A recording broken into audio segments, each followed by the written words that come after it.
Hey everyone, this is James Wilson, and I wanted to take the time today to talk about a couple different things. I wanted to talk about comparing yourself with other people and why you shouldn't do that. Also about dieting and how to appropriately go about dieting and how you choose to go about it may progress you or actually make you fatter. So first things, don't compare yourself to other people, and here's why. So I've taken the time here to draw kind of a bell curve diagram. And with this, you'll see people that have really bad genetics. That's just kind of the way that it is for some people. Other poor genetics, most people are kind of going to be in this average. You have the hashtag blessed individuals for anyone that's on Instagram. And then you have the genetic elite. Now the hashtag blessed and the genetic elites, these are the people where they don't really have to try super hard and their bodies are really quick to respond. They can lean out really easy, they can gain muscle really well.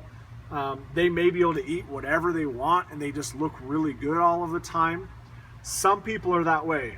Other people, just their genetics are sorry. And I'm not going to say there's nothing you can do about that. There's absolutely something you can do about that. Every single one of us, no matter where you lie on this bell curve, can improve your positioning through smart training and nutrition choices. So even if you are in the worst of worst, you can work your way up to where you are in this really good hashtag blessed category. So don't compare yourself to other people. What may have worked for somebody else may not work for you as far as, certain dieting tricks and secrets that they give. You may be looking at someone that is a genetic elite and they just marginally change something and their bodies respond really rapidly. You may not be that type of person. I myself, when it comes to the sport of bodybuilding, I can lean out really pretty well, but putting on muscle, I'm in this poor genes to average genes category. My body does not want muscle at all. I have to work really hard for anything that I have. Leaning out, I'm more towards that hashtag blessed. I can lean out really well. Anyway, optimal dieting. Let's say that you are a female that is 185 pounds and you've never really looked at your diet. You just kind of eat whatever you want, whenever you want. And you're like, you know what? I'm going to start losing some weight. And you're smart about it. And you do your research and you're like, oh, to see optimal results, I need to do resistance training, moderate cardio, and really watch my nutrition levels. What's going to happen is you're going to lose. You're going to go from 185 to say 170 pounds. And now what you're going to notice is that your body kind of stops responding and food's kind of getting a little bit lower. And you're like, hey, I want to be smart about this. So now I'm going to do a reverse diet. And if you're reverse dieting properly, then you may stay within plus or minus 3 pounds of your weight.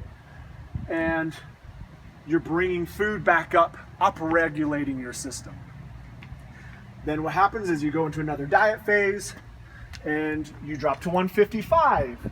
Kudos, you lost some more weight. So all in all, you're down 30 pounds. Now it's kind of taking a little bit of time because there's a process about it, but you're down. So again, your body starts kind of getting stagnant and stops responding. So you do reverse. As you reverse, your weight goes to 157. So there's a marginal increase, but overall you pretty much maintained your weight. You then go into another diet phase. Here we are, we're now at 146. Body stops responding a little bit. You do another reverse. Your weight's 147. You do another diet phase and you drop to 138 pounds.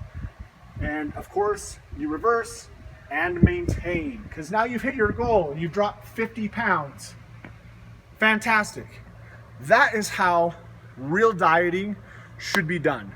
This whole time, they're structuring their nutrition, they're resistance training really hard, and they're only doing cardio when it is appropriate for the phase that they are in. So if you're diet phasing, you're doing cardio within a moderate and reasonable amount.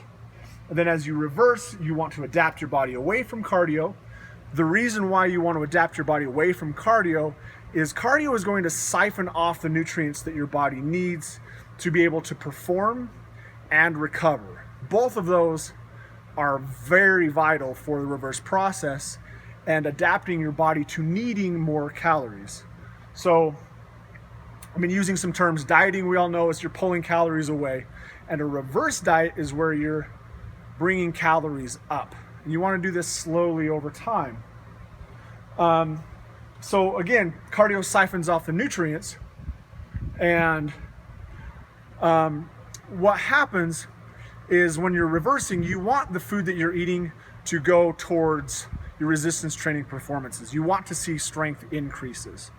So if you're bringing up food every single week, ideally you should be bringing up strength, whether that is, hey, I've been able to squat 200 pounds for 10 reps.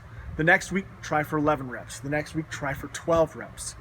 Try to stimulate more and more and more and more so that your body gets to the point where it needs that food. And, you know, a lot of people are like, well, if I'm bringing calories up, doesn't that mean that I'm going to gain weight? Not necessarily, because if you are increasing your resistance, you are burning more total calories in that time frame that you are working out. So that's how you're able to stay within a certain weight while food goes up to an extent, to a certain point.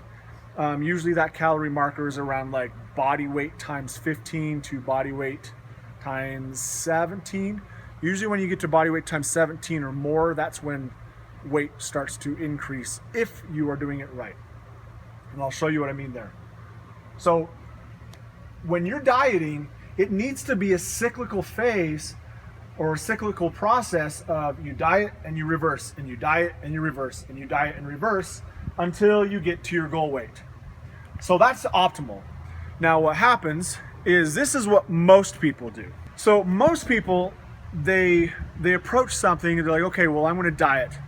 And everyone suggests, and by everyone I mean well-intentioned but uninformed trainers or physicians, what they'll do is they'll say, drop your carbs, drop your calories, and that's how you do it. What they're not accounting for, these well-intentioned individuals, is that your metabolism is not stagnant. It is highly adaptive. Your body does not care about anything else. It doesn't care what you look like on the outside. It only wants to survive. So if you're dropping calories, guess what else is going to drop? Your ability to perform. So when you were able to do a 200-pound squat, you drop your carbs, you drop your calories, you don't have the fuel to perform. So what ends up happening is your strength drops. You're not able to endure as many sets with the higher strength. And because you are not pushing that envelope for strength, the body goes, oh, well, you were doing 200 pounds, but now you're only doing 165 pounds. So we're going to atrophy the muscle that you did have that could do the 200 pounds. So now your limit, your level is the 165 pound squat. This is bad because it takes your metabolic set point, being how many calories your body needs each day to maintain your weight. So let's say that this person that was eating 185 calories or 185 pounds, let's say that they were originally dieting on 2,500 calories. Okay, here and there, they were 2,500, and we drop them. This person drops down to 1,500 calories or so.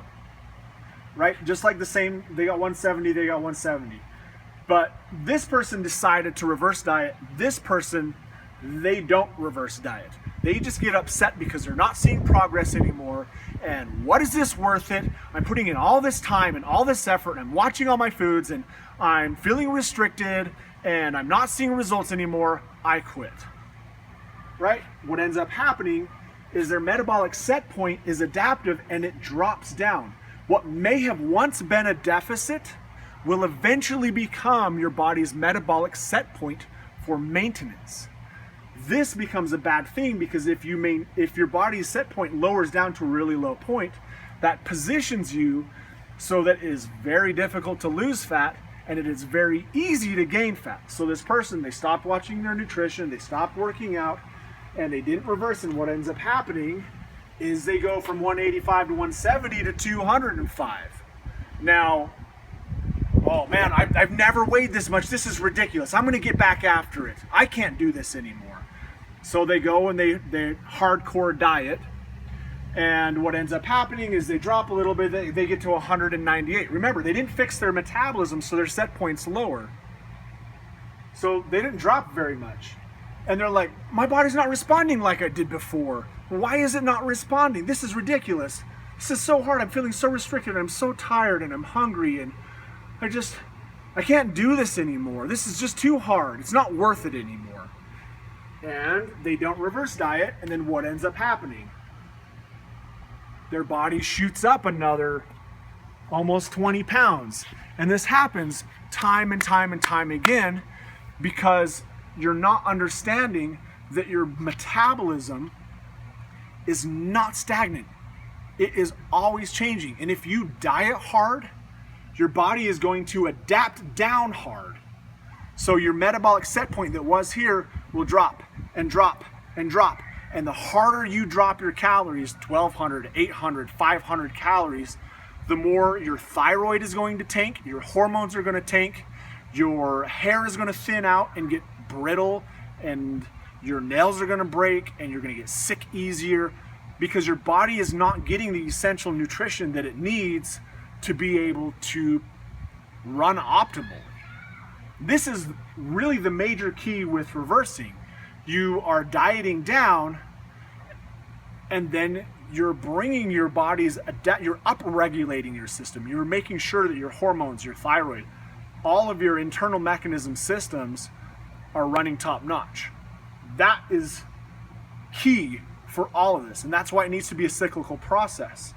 So, how do we determine if you are in need of reverse dieting or if you are okay to be dieting? Here are just some general guides.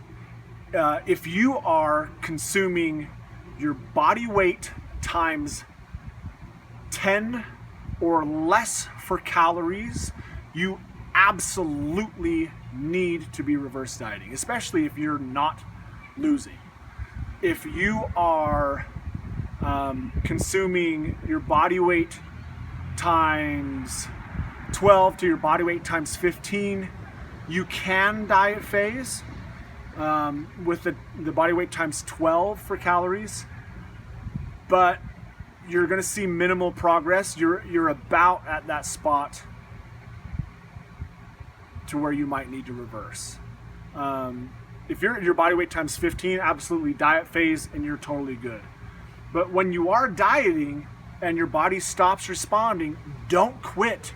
You just have to switch your approach and then do a reverse. And you can bring your food up while maintaining your lower weight like we showed there. And you're gonna have some fluctuations. That's just the nature of it.